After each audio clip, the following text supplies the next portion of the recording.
don't ever see what the dog is, but it's implied that he ate a dog. Yeah. Because and it's there in the house. Eating the dogs. They're eating the cats. Oh gosh, let's not get into this. Soundstripe.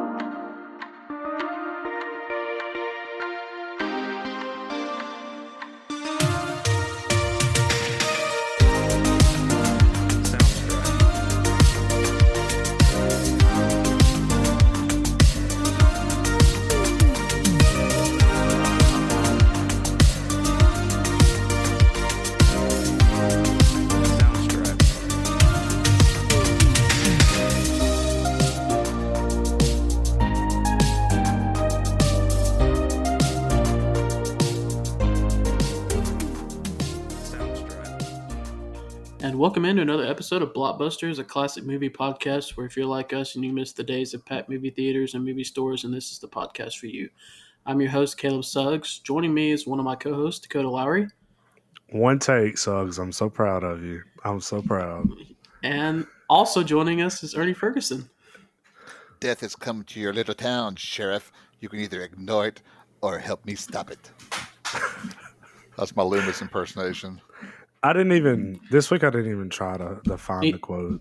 Needs work, Ferg. You're king of impressions, but that one needs a little work. Yeah, I actually was struggling because I was trying to figure out which quote. I had the quotes written down, but then I lost where I put them, and so that was the first one I found. So I'm surprised you didn't. Well, I'm going to say this. I figured you were going to go with the I hate a guy with a car and no sense of humor. But then I heard I was listening to another podcast and they mentioned that quote and I was like, oh, there it is. Hey, jerk, speed kills. That's the one I was looking for. God, that makes me mad now that I lost that and all my great note taking ability that I have. I look like a reporter's notebook there. If you think that's bad reporter's handwriting, you should see actual reporter's notebooks.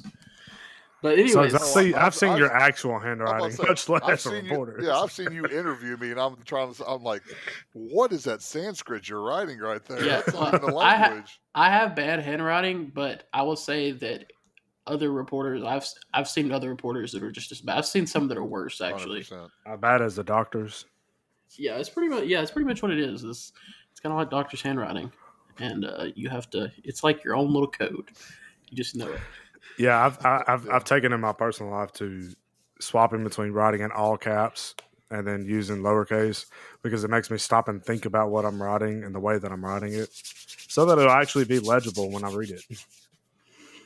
It's 2024. Nobody needs to write anything these days, anyways. But you would be surprised. Anyways, in honor of Halloween, it is Ernie's favorite movie, the 1978 Halloween. I know Ernie loves The Exorcist, so that's all right. Hey, I don't do The Exorcist either. As big as a horror nut that I am, I don't do the demon, supernatural, demon possession, devil possession. Yeah, that's not my thing. Well, so is Michael Satan? Michael's pure evil. He is evil. I repeat my question. My point is, I like there to be an actual flesh killer. I just like serial killers. I don't want the devil stuff. Just give me a good serial killer. Exactly. A good dude in a mask. Yeah. I'm simple man. But I just like mass killings. Not all of that weird stuff. Just give me a good knife. That's all I want. Which really, really surprised me why Suggs isn't into like what's the crime junkies and criminology, like true crime podcasts and all that type of stuff. I don't get it. I mean, that's too realistic. Don't get me wrong. I've read, about people like Ted Bundy and Dahmer and all that, but I mean, I'm not going. That's real people. I'm not going to dissect their lives, and some people get too into that. By the way, if the dog in the background stops barking, you better start watching out. Oh yeah. Well, anyways, Halloween, I know my dad. Talk about people that are I'm nervous. actually excited about this. My dad has I been am looking nervous. forward to this. I am truly nervous about this because of your dad. Yeah, you He should was be. already geeking out at work and talking about. I mean, you talk about a man getting excited about a film. He was too live. I've never. I don't know. I don't know a person that loves a singular movie more than my dad loves Halloween. I really don't. I couldn't. I mean, he does. I mean, this is his favorite movie of all time, and it's not even. Some people you could be like, hey, this kind of might be your favorite movie. I don't know if Dakota said, "What's my favorite movie?" I don't know. I could probably list a ton of movies. Changes the day on every day. Yeah, but him, it's the same every day. And watch. I mean, I probably saw this movie in its entirety in clips and stuff from just walking through the living room or stuff when I was growing up before I ever actually sat down and watched the movie. He watched the movie in the hospital room when my sister was born. That's wow. At least it wasn't like The Omen or something like that, or Rosemary's Baby. But I mean, look, and that's cool. I think it's cool when you have your favorite movie of all time and you just know what it is. Yeah. I couldn't tell you. If I told you one right now, I'd probably change by next week. Yeah. So, but to talk about this movie, I mean, I think there's a reason why people like this movie a lot, and I think and Ernie, I know you're not a big horror movie person, but when you talk about horror movies, this movie defines a genre, and there's so many movies that have been defined by this. I mean, we did Scream 3 episodes ago. I don't know. 2 math episodes ago. No, 3. Wow, man, we're bad. Let's stop the math. Let's keep on going.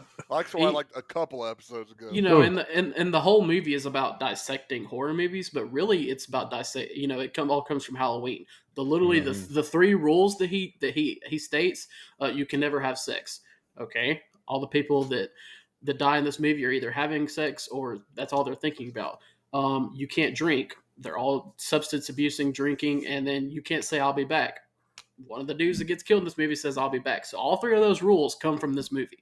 So you're talking about a movie that I don't know how many movies you could say literally define a genre, but this one does. Yeah, and that's one of the things that, and I mowed the lawn after I got back from work today, and I'm still debating on separating the movie from its legacy, because the legacy of this movie is enormous. It really is, and there's no doubt about it. And for me, the things that the movie did well, it did it great. But then there's some other things, like, I'll just be blunt, the acting was god awful. Very subpar, yeah. And yes, I know we can talk about the budget and all that kind of stuff. That is what it is. But you have a guy that was on the movie The Great Escape, one of my favorite movies of all times, and Loomis was not a great actor in this movie either. And so that's where that is one of my huge debates and I still haven't come up with a number yet beforehand. But again, one of the best things about the movie was the subtlety in which they had Michael in the background. And again, with a square TV back in the day, you wouldn't be able to see it, but because of the way the film was shot. But now with the TVs and the movie screens, where it has the wide, and you can just see him just barely in the background. That's where the mask comes into play too, having that painted face on there. That was one of the best things of just the whole idea of people watching. That was I think, again, one of the things that the movie knocked out of the park.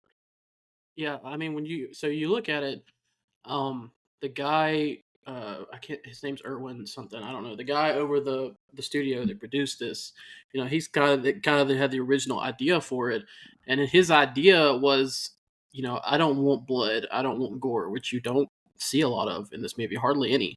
Yeah. And it's more of, he said, theater of the mind. I want people to be frightened, and that's what you get.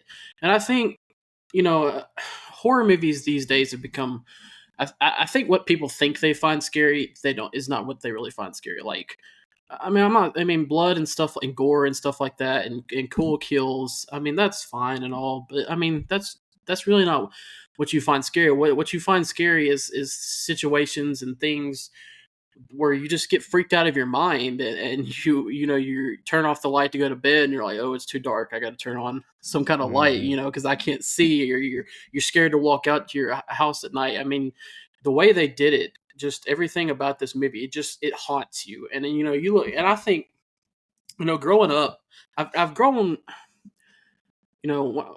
Dad loved this movie, but and I think as any horror movie person has, they have their own franchise that they like, and mine's Scream. But growing up, I liked the Halloween movies, but I didn't like them like my dad did. But as I've grown older, I've liked them more, and I especially like the first one more as I've gotten older, because when I was younger, I was like, this is not really that scary. But then again, it was a movie made in 1978. I had seen it countless times because of, watching it with my dad. But now as I look back, and now I try to think back to what it was like in 1978. And I've heard stories about people coming out of the theater and telling people in line, don't watch this movie. And I think, if you really try to put yourself in your shoes and watch it and think about it as someone for the first time seeing it in 1978, this movie is terrifying. Yeah, I think the setting helps with that, being in a suburb, back in the 70s too, a suburb area, that plays a lot into, I think, a lot of people's fears, is that, well, this could happen in any town. But the way the deaths came about, a lot of them it wasn't just the knife. A lot of there were intimate type of kills before the knife came out, and again, the like you said, the thing about the movie wasn't about the gore, it wasn't about how the kill, it was the hunt. And the best kill was the brunette, what was her name? Annie. The one where, oh, she's getting killed now. Nope. Oh, she's getting killed now. Nope. Oh, she's getting killed now. I mean, just all these different times where you're expecting her to get killed, especially when the little sister or whoever it was came up to the laundry. Now you're thinking, oh my goodness, both of them are about to get killed right now. And it just delays it, delays it, delays it. And then you get the final death that in the car where he's strangling her, which took a while to go, which one of those things is kind of like, okay, this is now a little uncomfortable because he's like choking her before he slits her throat, that again, that's that's an execution of a thriller, and so that's again, like I said, the things that the movie did right, it hit him out of the ballpark, And I think another big part that really kind of builds in this movie is like the music. Looking up with it, I saw that before they released the movie, that John Carpenter had sent this to several producers, and it didn't have any of the soundtrack with it or anything like that. And they're watching it and they're like, this isn't scary at all. Like, this is just going to flop. Like, there's nothing with it, but then, like, when you actually get into the film and you just have it, and it's simple too. It's not like it's all these sound effects or anything. It's literally just him on a piano and going to town with it. I mean, it really plays into it. Plays into a lot of the jump scares and things like that. Where like you said, when you see Michael standing off in the distance, just the little screech, and like things like that really help play into the movie with it. And it and it's not, and everything, it's like the whole movie. In horror movies, there, especially when you're, especially if you're younger or you're that kind of person that doesn't really like them, you're always looking for those pieces in the movie where you're like, oh, nothing scary gonna happen. I can relax here.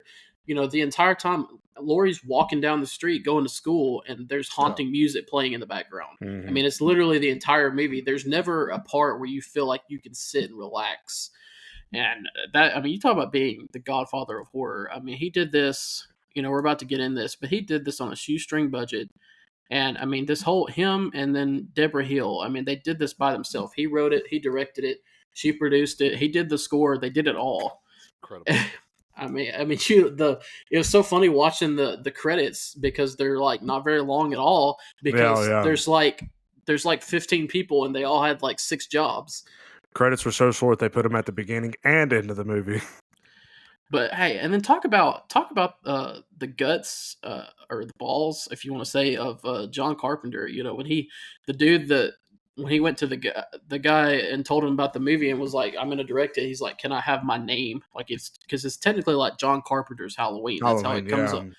I mean, hey, he's like a novice film director. I think at the point he had done Assault on Precinct 13. I think that was his. Yeah. And so I mean, you're talking about basically a no name. But he felt confident about it, and obviously it worked. But Halloween is a 1978 American independent slasher film directed and scored by John Carpenter, who co-wrote it with its producer, Deborah Hill. It stars Donald Pleasant and Jamie Lee Curtis in her film debut, along with PJ Soles and Nancy Loomis. Set mostly in the fictional Illinois town of Haddonfield, the film follows mental patient Michael Myers, who was committed to a sanitarium for murdering his teenage sister one Halloween night during his childhood. He escapes 15 years later and returns to Haddonfield, where he stalks teenage babysitter Laurie Strode and her friends, while his psychiatrist, Dr. Samuel Loomis, pursues him. It's kind of funny that they mentioned that it follows mental patient Michael Myers because they never actually say the name Michael Myers in the movie.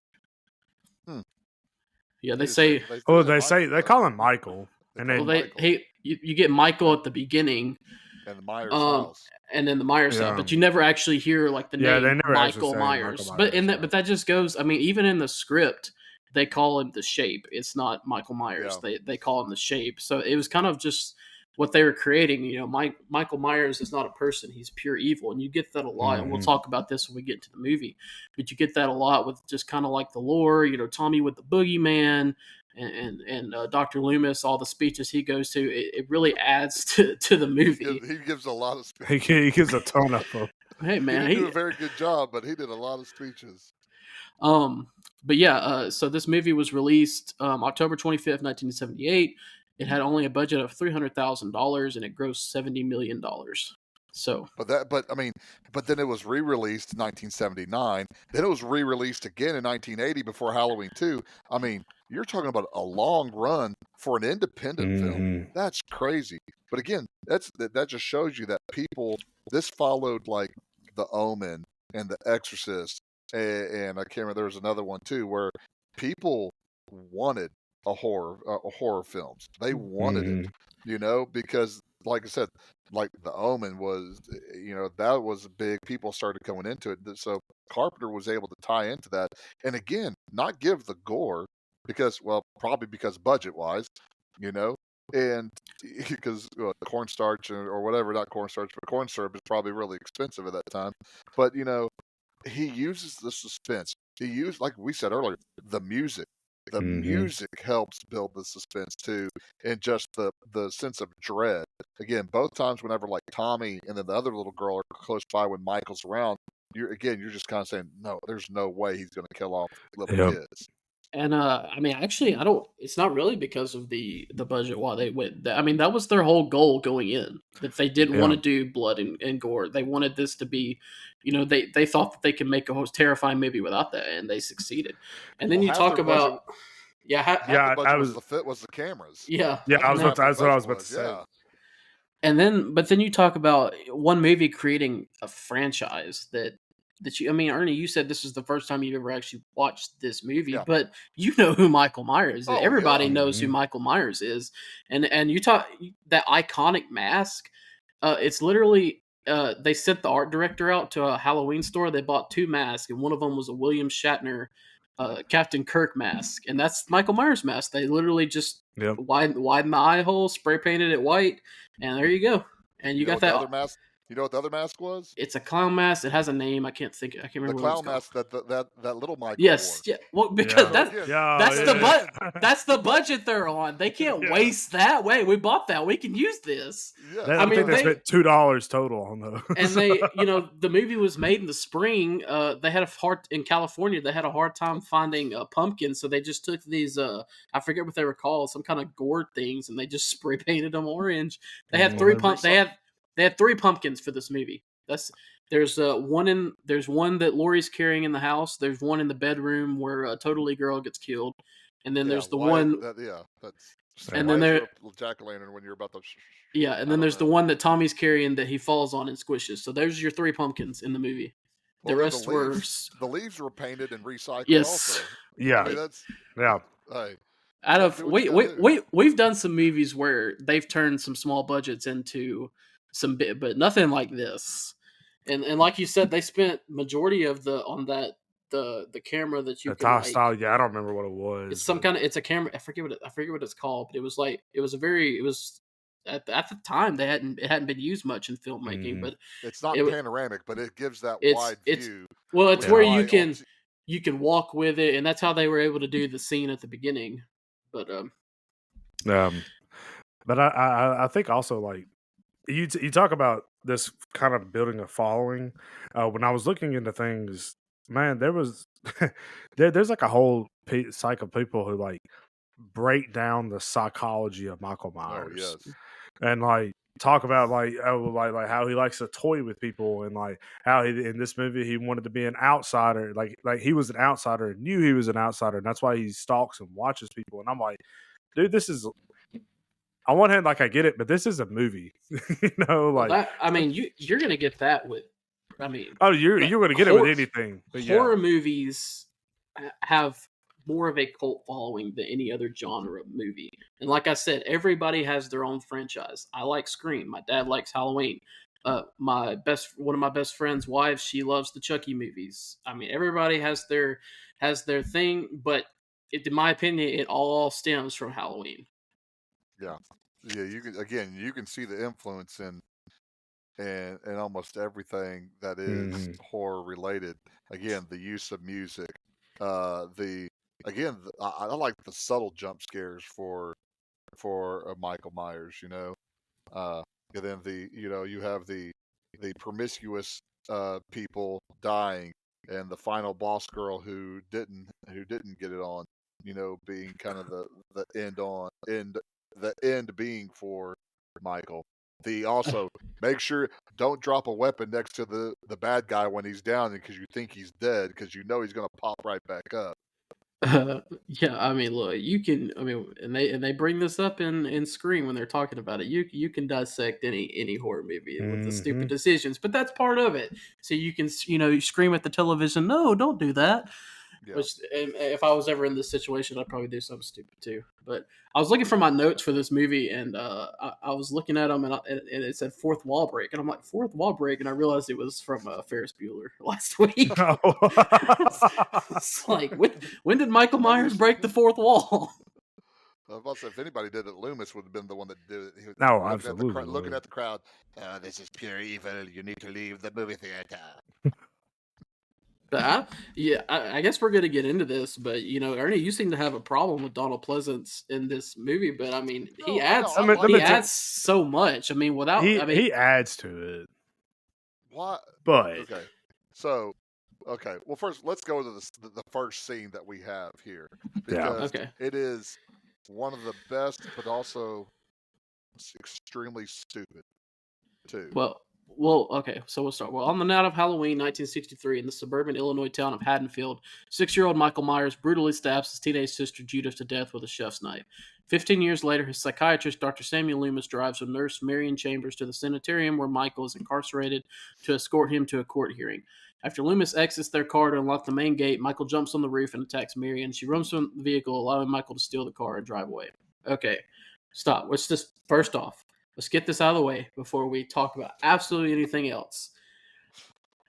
How bad do you feel for Judith Myers? And I'm not talking about the fact that she got killed, because that's a bummer no matter who you are. She didn't be bothered by it.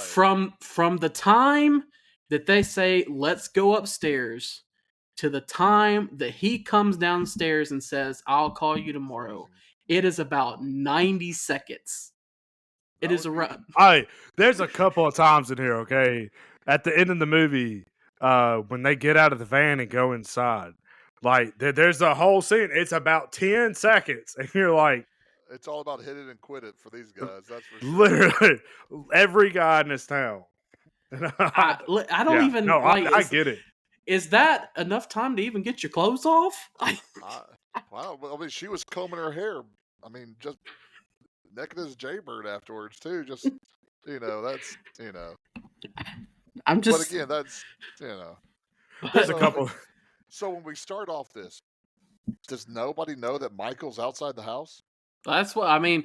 You get the Judith. You get Michael's around here somewhere, but I guess she's supposed to be babysitting him. I But guess so. she's I mean, and that's part of it. Look, that's part of the slasher thing. Halloween kind of starts it, and you get it a lot in Friday the 13th. You ever watch those movies where you just got sex fueled teenagers, and that's all they're thinking about. That's all that's on their mind.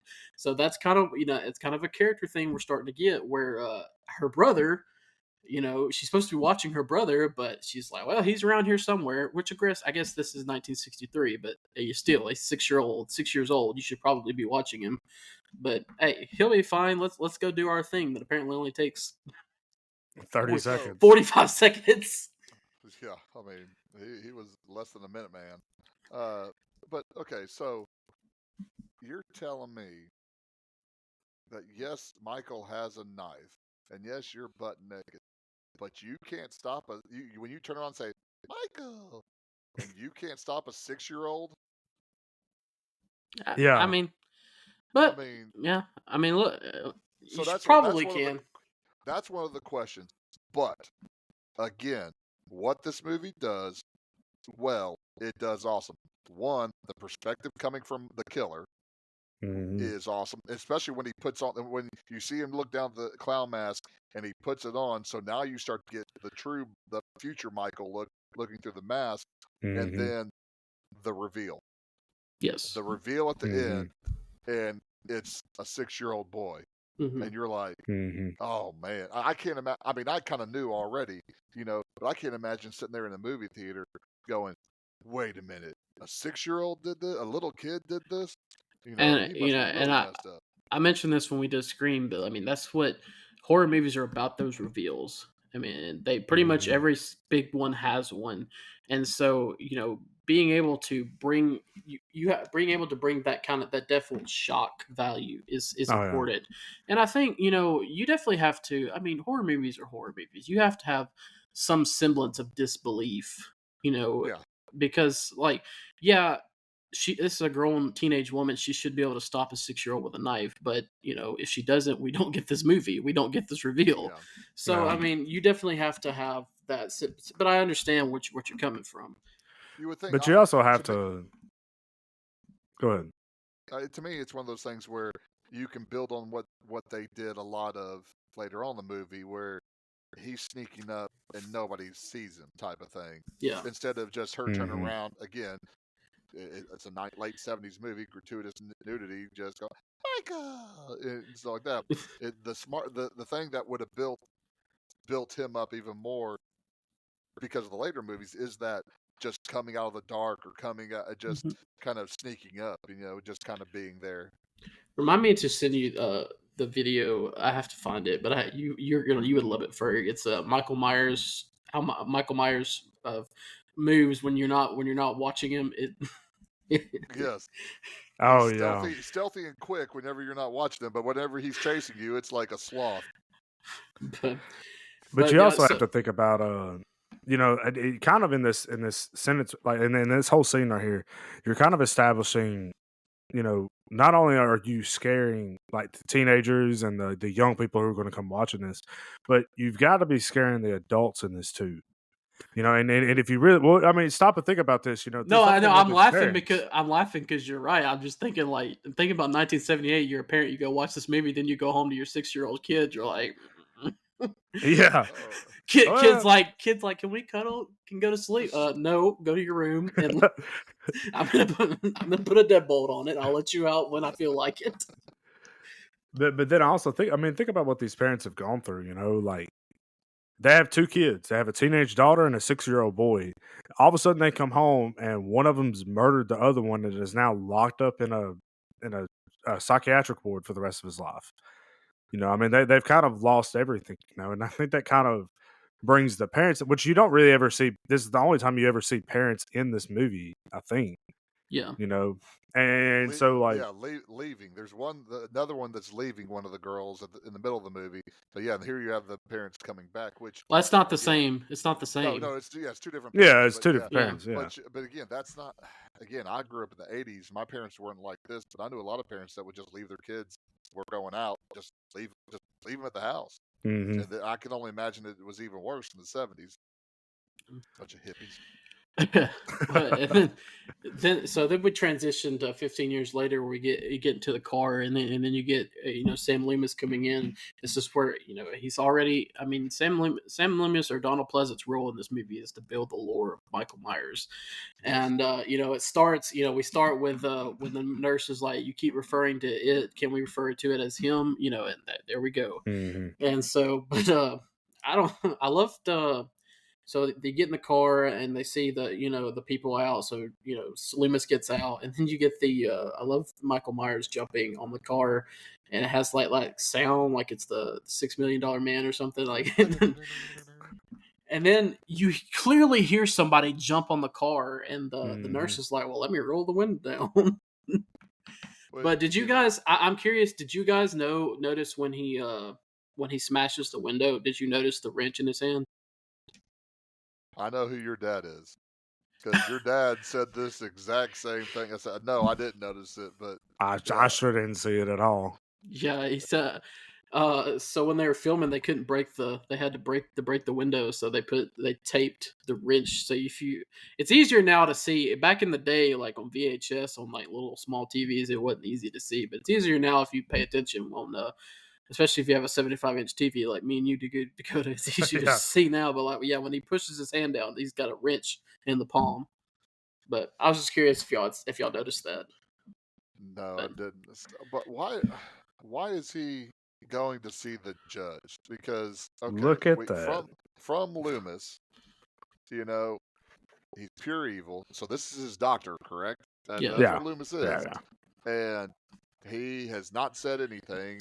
He has, but now they're having they're going to go see if they can release him, or well, I think it was so I mean they mention it because he's like because that is the law. So I guess it's he's an adult now, so it's like are they gonna they're gonna put him in a regular prison type thing. So here's another thing. Kid's been in a sanatorium or are you about to do my favorite thing? At 6 years old. Where did he learn to drive? Yes. Yeah. My dad hates when I bring it up, but I try not, because horror movies are horror movies, so I try not to bring up stupid stuff. But it's never made sense to me. How does he know how to drive a car? They bring it up in the movie, and they're just like, "Yeah, he just learned from somewhere." Yeah, Dr. Loomis just showed him how to drive. But then how did he know how to get back home? Again, he's 6 years old. How did he drive? And again, I think that there was a mileage marker, which it wasn't like it was. They were like the towns weren't next to each other. They're several miles apart. Yeah, and also Michael's very good at tailing good cars too. I mean, he was a professional driver. He wasn't very good at tailing. He was really close to the cars that he was tailing. But I mean, here homeboy's just driving back and forth. It took me a while to be able to drive a car, much less a station wagon, which is a yacht. Well, look, man. Some people know how to drive a car when they turn 16. Ask my dad. No, ask my grandmother. When my dad got his license, my grandmother was absolutely blown away by how good my dad could drive. She thought she was the best teacher ever. Yes. My dad had been sneaking out for years and stealing the car before he could ever drive. Yeah, but your dad wasn't locked up in a padded room. No, but no. But and then in a later movie, you talk about the distance between the Smiths Grove and Haddonfield. In a later movie, they mentioned that it's a 6-hour drive to Haddonfield. How? How does he know how to read a map? How does he know how to do all these things? Is that not funny though? Like, just think about him like pulled over on the side of the road reading them. Michael Myers reading a map. What about filling up for gas and a jumpsuit and a mask? About 6 hours. How did he pay for it? He's at the gas station. Lovely weather we're having. Yes. That talks to 50 for free, correct? Yeah. So, Which Good okay, Lord, man. can you cover me? I've been a little unable to make money for the past 15 years. You're pretty young though. so what did he kill the mechanic with? Where did he get the It, knife to kill the mechanic? No clue. I mean, it doesn't say, but I mean, how do you know he needs a No, knife? it's just that's I would have taken that truck instead of driving a car that said state penitentiary like crazy nut house on the side of it. Again, hmm that's these He's idiots in this town. he's They a may have station deserved to wagon. get He's a killed. station wagon guy. He's Yes, not but he's not a Ford so guy or so Chevy or these whatever that truck so was. these idiots in this town didn't notice homeboy that just driving around an insane asylum car with a mask on. I mean, if he didn't have the mask on, you think okay, but no, here's this idiot that's driving this car with a hmm mask on. But hey, it's super dark in there. Hey, Don't you know you couldn't see it's out there at all? To be fair, we only see like 2 cars in the whole movie, and only like 4 or 5 adults in the whole movie. So, to be fair, there's nobody in the town to really see him. And the sheriff is not a very good sheriff because someone breaks in and steals a mask, rope, and knives, and he's like, "Oh, it's probably teenagers." Probably He didn't. makes Dewey look competent. Yeah. Michael makes his way back to Haddonfield, killing a mechanic and stealing his coveralls before stealing a white mask from a local hardware store. I'm just thinking, like, he knew he had to get rid of that white robe, but because that would give him away. Why does a hardware store have a white mask? You tell me what Lowe's you have been to that has a white mask like that. This is a Like small Illinois a five town. and dime type of Ace Hardware. Yeah, this is a. It As doubles Caleb at say, the. it's spooky season, so they have their Halloween mask there too. The hardware store, it's a small Illinois town in 1978. Okay, the hardware store doubles as the Frosty Freeze, the drugstore, and the place where you get all your costume. The Frosty Freeze, which again, this mask, this is the only movie the mask is in because they didn't think that they, after the movie. Yeah, it was lost or destroyed. Yeah. So every other mask, and they couldn't replicate it. So again, that's why you don't see any other mask. They're close to it, but it's not the same mask because they got rid of it. Yeah, it changes. It's so iconic, that it's just. I mean, it's absolutely crazy. It changes with every movie, and there's definitely some that look better than the others. But yeah, so he steals a white mask from a local hardware store. He begins stalking teenager Laurie Strode, whom he saw drop off a key at his long-abandoned childhood home that her father is trying to sell. Laurie notices Michael throughout the day, but her friends Annie Brackett and Linda Vanderklok dismiss her concerns. Loomis arrives in Haddonfield and discovers that Michael has stolen Judah's tombstone from the local cemetery. He meets up with the town sheriff and his father, Lee Brackett, and they begin to search for Michael. While they investigate the old Myers house, Loomis describes how he realized that Michael is pure evil. I'm going to tell you, kudos to Michael for being able to dig up a headstone and as perfectly of a square as he did and picked it up. Do you know how heavy those things are? Just remember this superhuman strength later on. Pure. Oh, no. Got superhuman strength here, And That's again, just, and this how tells you how bad the sheriff is because I bet he got a shovel too. Because that's how he got it out so perfectly, and the sheriff was too stupid to realize that he got a shovel too. That's the pure evil coursing through his arms, his legs. Evil is God. Yeah.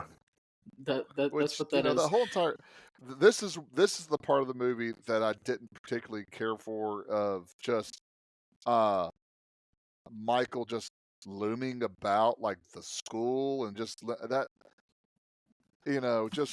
I like the fact that Lori could see it, the friends couldn't, and her trash friends, amongst ragging her for other stuff or ragging her about this too. Totally. But the neighborhood, Michael, not necessarily a problem with. Him at the school, just kind of sitting there. I mean, that close to the school and nobody sees that's kind of an issue. But again, I like the part, where he was near the house and she would see him, then not there. He'd be across the street, see him, not there. That is one of those things where that's starting to ratchet up the tension and starting to get there. Again, but like whenever they're at the hardware store, great scene with Loomis where he's looking at the hardware store and you see Michael drive by behind him. You're like, just turn around, turn around, turn around. But he doesn't turn around. But again, that's a buildup of tension. But again, just the whole idea of Michael just, driving in the car, following them and stuff like that was kind of weird. And again, the sheriff, how good is the sheriff? His daughter and Lori are sitting there smoking a doobie and he can't smell it. But, so again, that's one of those things where part of the Michael stalking, I didn't like the way it was used, but then the other parts of it really worked with heightening up the tension. I'll tell you the few things that really stood out to me during all of this was when she drops the key off and then he's like, no, there's nobody in there. There's no boogeyman. There's, this. And she turns around and he steps out. Just like that 1 second there when he steps out, I think that was the first time in the movie that really like put me on edge and like kind of actually made me jump. And I was like, geez, man, like just knowing that he was in there, just like inches away. Like you said, just building that tension, building that. But the other thing that stood out to me was when she got back from school. Okay, she goes in the house and she goes upstairs. She's looking out the window. It pans to Michael. He's standing in the laundry. It pans back to Lori. She hasn't looked away. It pans down there to where Michael was. He's not there. It pans back to Lori, and she's still looking out the window. You're going to tell me she doesn't know where he's at? That's, yeah, it logically doesn't. But that's building into the thing where she thinks she's seeing things. But, no, I get it. I get it. But, like, she should see like, wow, why is that dude walking behind my house? And go follow him or go try to like see where he's going. It wasn't like she looked away and do looked. Not recommend going to follow him. That's a terrible idea, Dakota. You would be the first to die in a horror movie. I get it. I 100% get it. But like, hey, let me go call the police. There's this guy coming back behind me. Yeah, they're coming back behind my house. But she watched him the whole time. I'm just thinking of Dakota. Dakota sees a guy in his backyard wearing a mask, and he's like, wonder where he's going. I should follow. A great needle drop though was when Lori and Annie, I think, I can't remember what the other girl, the one that were driving. They were driving "Don't Fear the Reapers" playing while Michael is behind them, tailing them. I was like, that's a good use of a song right there in music. That's how you do it. Again, that's also the building of the tension going on. Now, why didn't Loomis want the sheriff to alert people? He makes a thing, where he's like, when he says they'll see him on every street corner, basically saying, because nobody really knows what he looks like outside of Loomis.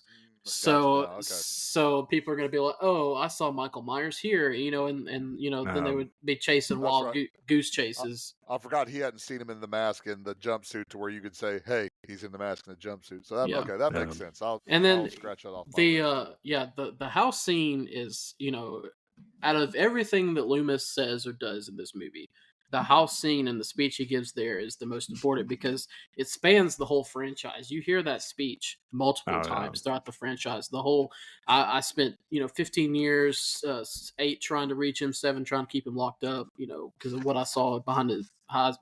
I forget how it. The devil's eyes, the black eyes. Yeah. But I mean, it's creating the character of Michael Myers, and what it is it's not.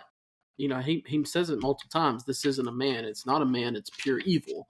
And you can't kill evil, and that's it's scary. I mean, that's the boogeyman, if you want to put it that way. But basically, this is something where you can't. It's not a man. You can't kill this, and that makes it more terrifying. And again, you're adding something that's making it scary, and you're not having to add blood or gore or anything like that. So kudos to John Carpenter again. Oh, wasn't this also where they found somebody's dog? Yeah. In the front living room, and he was like, "Yeah, Michael got hungry." Well, he can't go up to a McDonald's. No. I get it, but it's just like they're just like, "Y'all know whose dog that is. We're just going to go on." Was that the German Shepherd he killed? No, that was No, the no. It was this it is a was different dog. you don't ever Okay. see what the dog is, but it's implied that he ate a dog. Yeah. Okay. Because and it's there in the They're house. eating the dogs. They're eating the cats. Oh gosh, let's not get into this. Which, speaking of this house, by the way, this house was abandoned when they started filming this.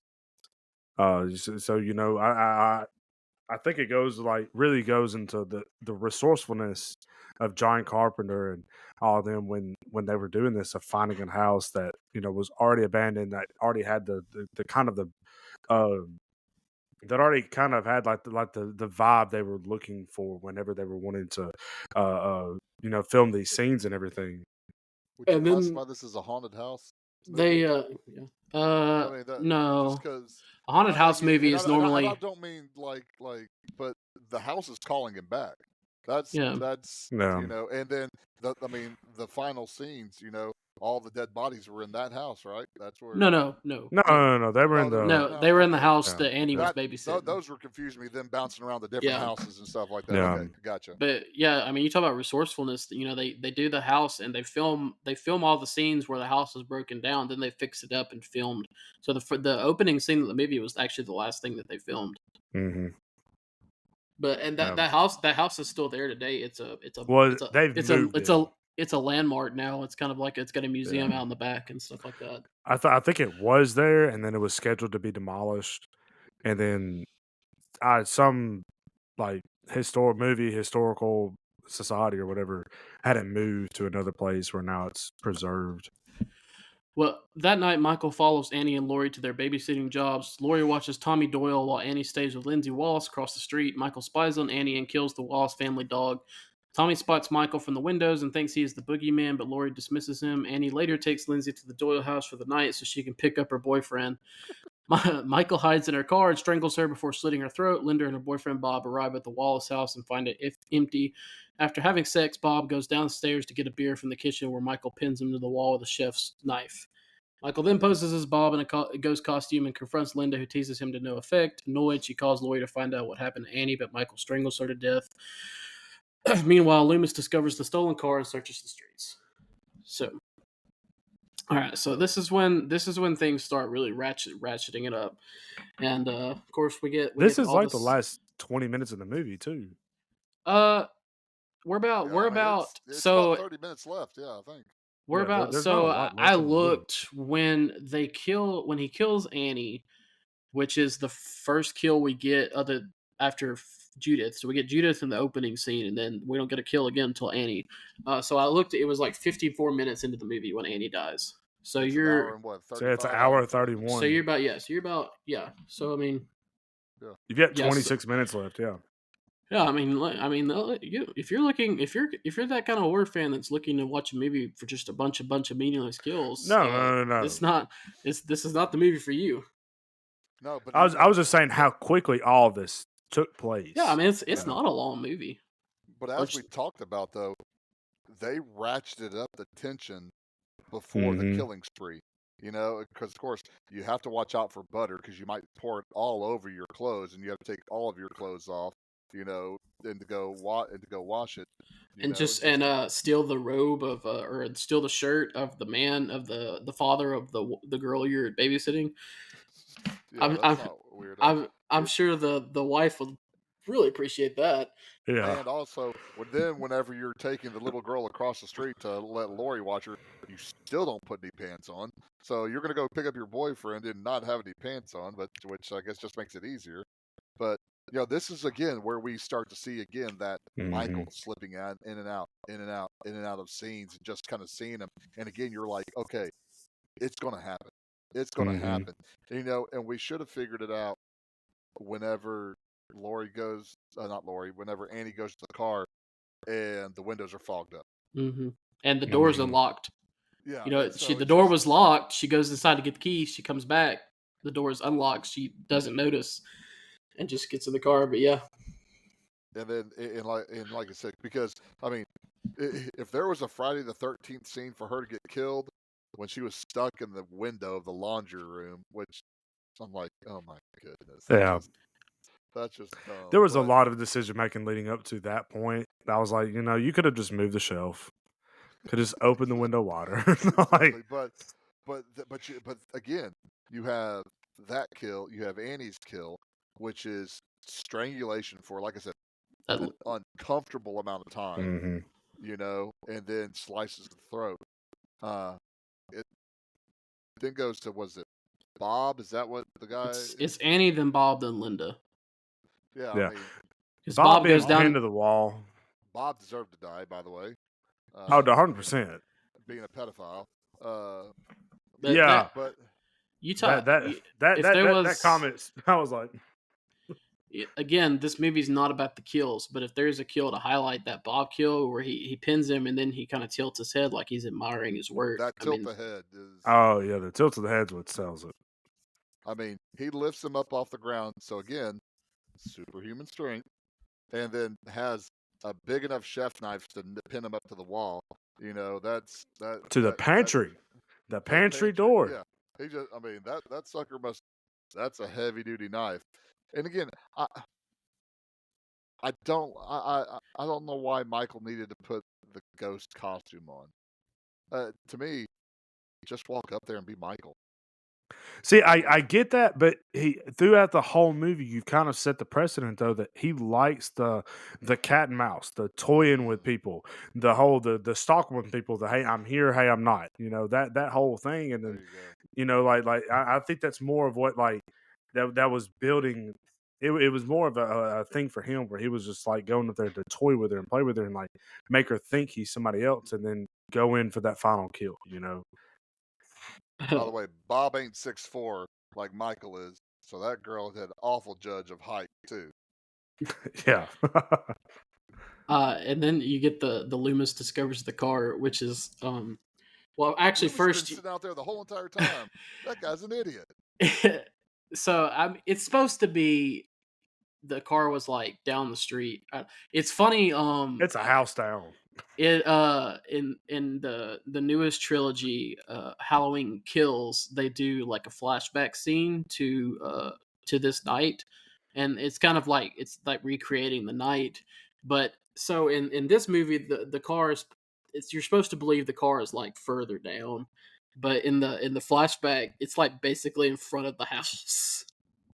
So it's like they wanted to make Loomis look even dumber, but it ratchets it up when he sees that car though. It's like oh he is here, so now I'm gonna go looking for it. But first we did get him playing the prank on Lonnie and the people.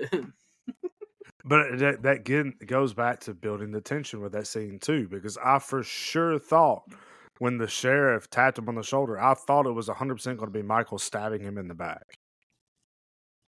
Just tapping him on the shoulder. Tap, tap, tap, tap. I'm going to get you. Yeah. Again, building it up, that this is where we kind of get, well, here's one of the weird things though also is like, I remember trick-or-treating. I trick-or-treated at night.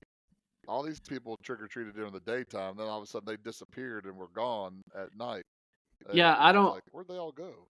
I've asked that question before. I don't really get, but then we also get where it, which granted, I guess it does. Annie does say that she's going to pick Lori up at 6:00. So you would think, especially in Illinois, that it would be getting pretty dark by then. But it is funny when it goes from like light to like dark, like instantly. Immediately, yeah.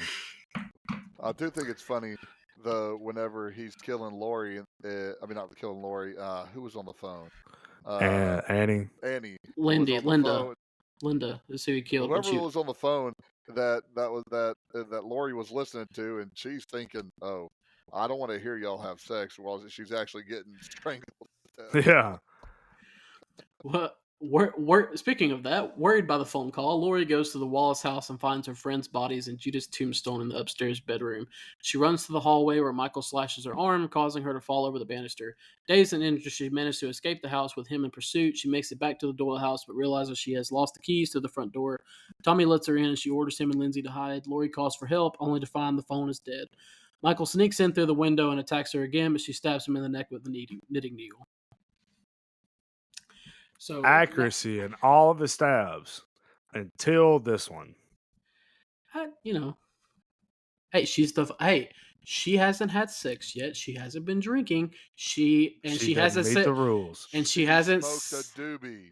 She smoked a doobie. That's just as He bad. said the rule was you can't drink alcohol. Or It do said drugs, I nothing. thought. I thought it Oh, was oh, good that's to do right. You're right. drugs. You're right. You're right. Hey, yeah, you've watched Scream more than I I have, and I feel know like that such rule a better than bad you. Scream fanboy now. You're right. You're right. Golly. You're right. I should give him my Ghostface card. Jamie Kennedy needs to come over here and slap you right now. I wish he would, because after he did, I would ask for his autograph. So gladly. Hey, where can I sign? So after the phone call, she goes back to the house or whatever, and then that's where the girl on the bed with the tombstone, again, superhuman strength.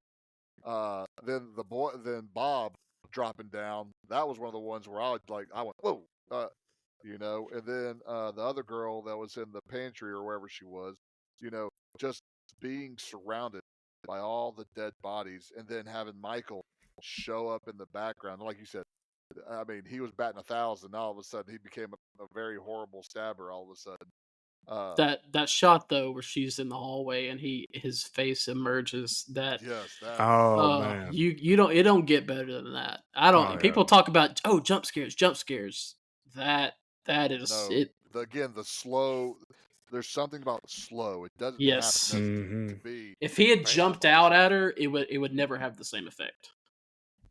Is this where she already, after she stabs him in the neck with a needle? Is that when she then falls afterwards?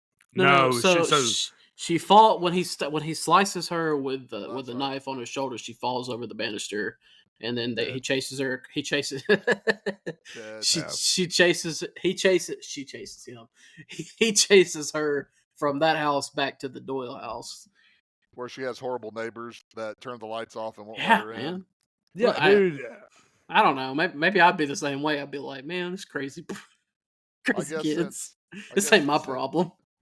I guess since, spoiler alert, we find out in other movies that Laurie is sister of Michael Myers.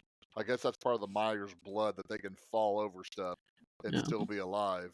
Hey, it's where the superhuman strength comes from, man. Exactly. It depends on what timeline you're in, because we don't find out she's his sister till the second movie, and then in the new trilogy they just cut that out altogether. So did, didn't they?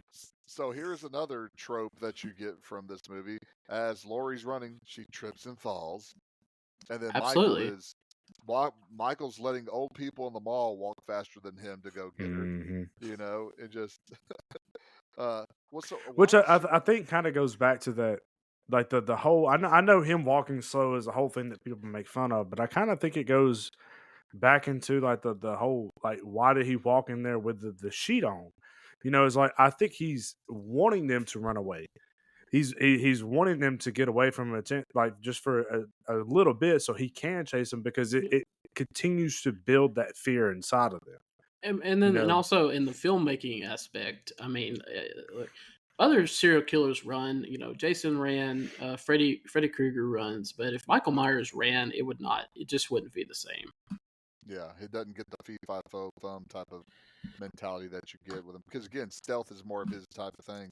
Which, okay, so if you're in her situation, I'll ask this question again: do you turn the lights on whenever you get into the house with the kids? Do you turn all the lights on, because this dude's popped out of nowhere, I don't know how many times, with the lights off. But then again, I'm like, okay, I don't want the lights on because I don't want him to find me.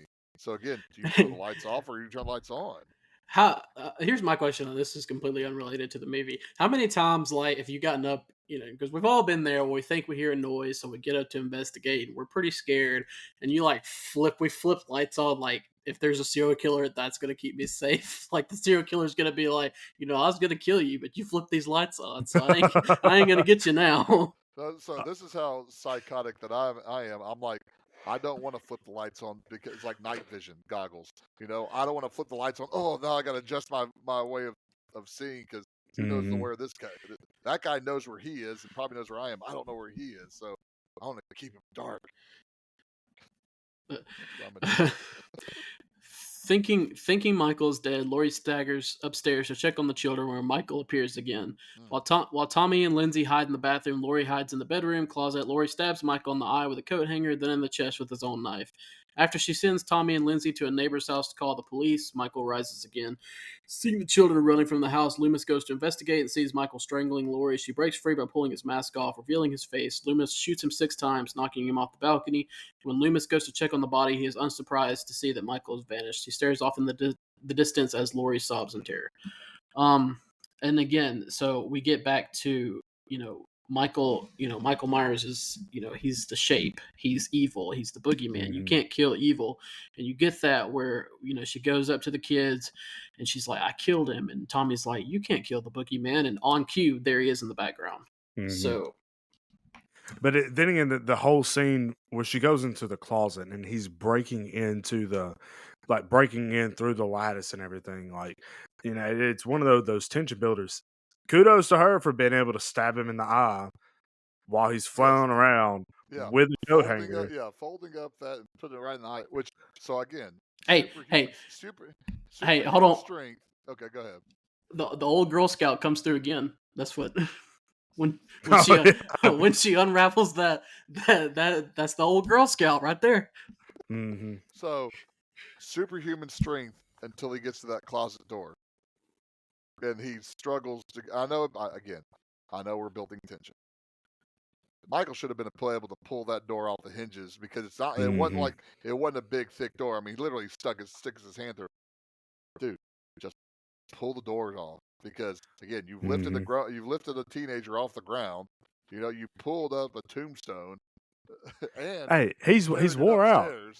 Yeah, he's wore out carrying 3 bodies. Chasing somebody, it's a hard night's work.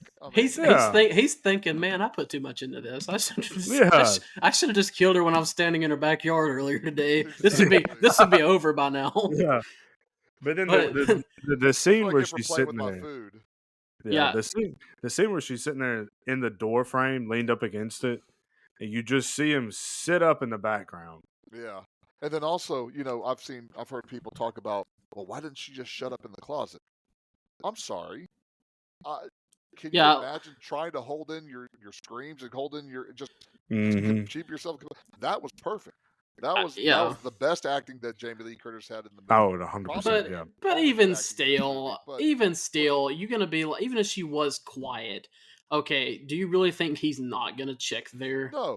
Yeah, no. I'm just saying. I've heard people complain about her. No, that's what I'm saying. I'm talking about the people. I think that makes it even better because that sells the fear. Because people. I mean, when you're scared to death, you don't. It's hard to control your breathing. It's hard to be quiet. It's hard to just, and especially when you just saw 3 dead bodies of your friends. I thought I liked that part of it. I liked the way that played out because that again. Another the iconic him sitting up, the iconic him tilting his head.